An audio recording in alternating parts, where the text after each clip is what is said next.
kepada pengagihan. Duit kita dah ada clear, bila kita dah cukup nisab, kita boleh bayar zakat, kita bagi. Wakaf kita bagi, derma kita bagi. Sebab benda-benda ni semua tak nampak. Yang zakat ni wajib. Wakaf ni maksudnya kalau kita, dia wakaf ni milik Allah lah. Saya wakafkan balai polis ni nanti. Maksud tak boleh usik lah ni, barang-barang apa benda ni. Sampai kiamat pun macam ni lah, tak boleh usik pun. Sebab tu dekat Malaysia sekarang ni isu tanah wakaf ni terlalu banyak. Binaan wakaf terlalu banyak. Kalau kita tengok kat sini tak sure kat Perak ni banyak tanah-tanah wakaf. Biasanya tanah-tanah wakaf tanah-tanah yang terbengkalai. Tanah, bangunan yang terbengkalai. Ini maknanya orang zaman dulu mak ayah kita kata, rumah ni wakafkan untuk buat surau. Bila dah wakaf untuk buat surau sampai kiamat pun tak boleh usik.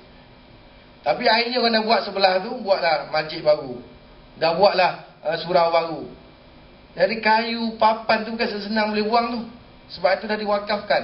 Dia mesti dimasukkan dalam mesyuarat datang kuasa fatwa. Kemudian ni kayu-kayu yang elok tu tak boleh lagi dibuang, tak boleh dibakar, tak boleh lupuskan sesenang.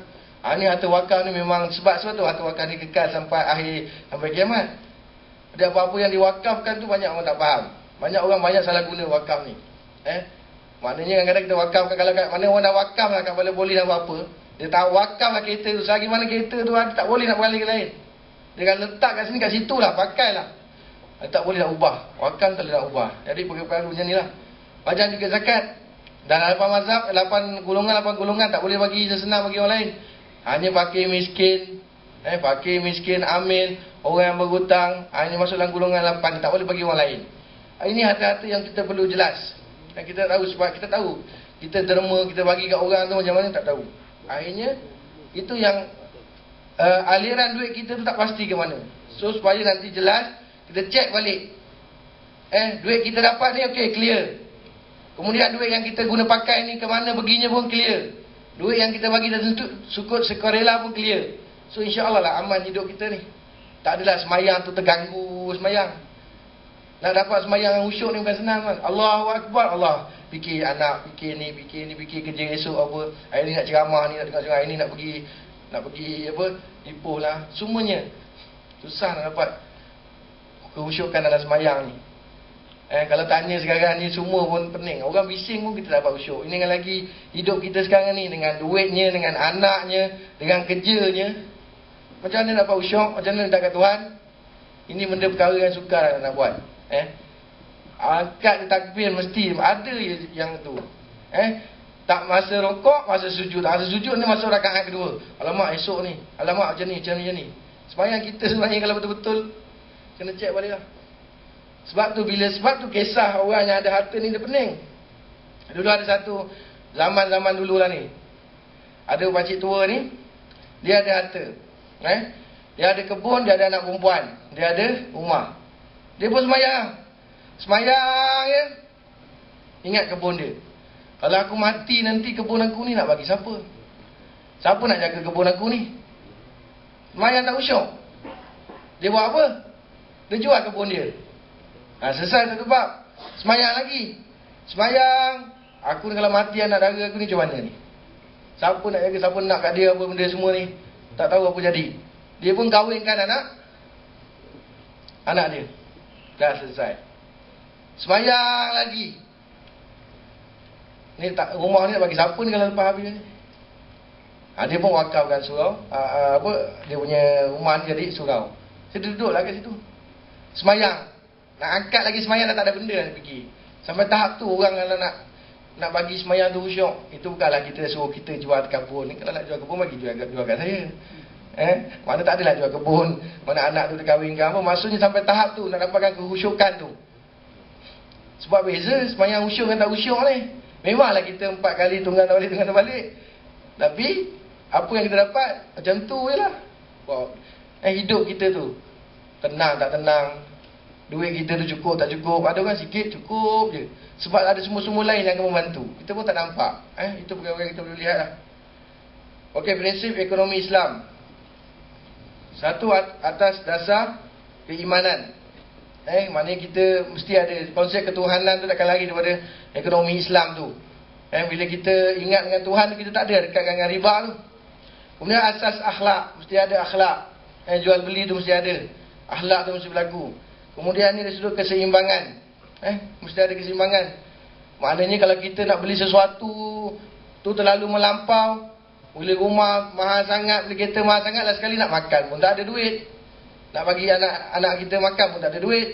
Itu dah tak kena tu. So konsep tiga ni mesti perlu berlaku lah dalam ekonomi Islam. Kemudian harta adalah hak Allah dan manusia hanyalah sebagai khalifah. Ini kita perlu ingat lah.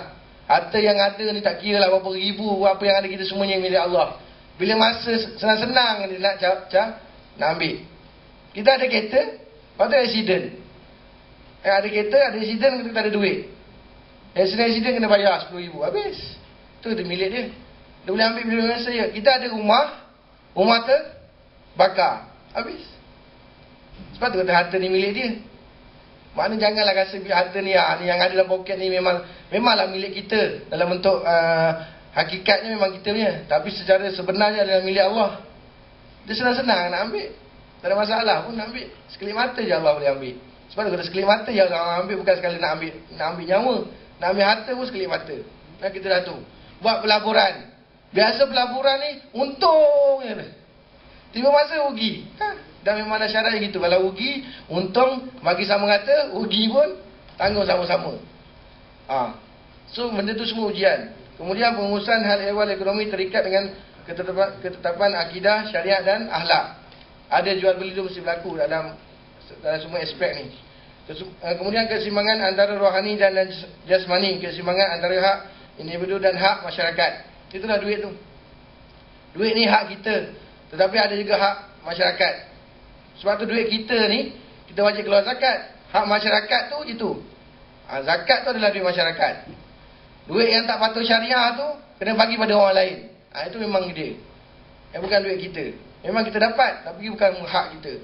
Ini mungkin berlaku keseimbangan. Supaya fakir dan miskin tu dia ada keseimbangan antara mereka. Ini sama saja. Kemudian elemen utama kewangan Islam.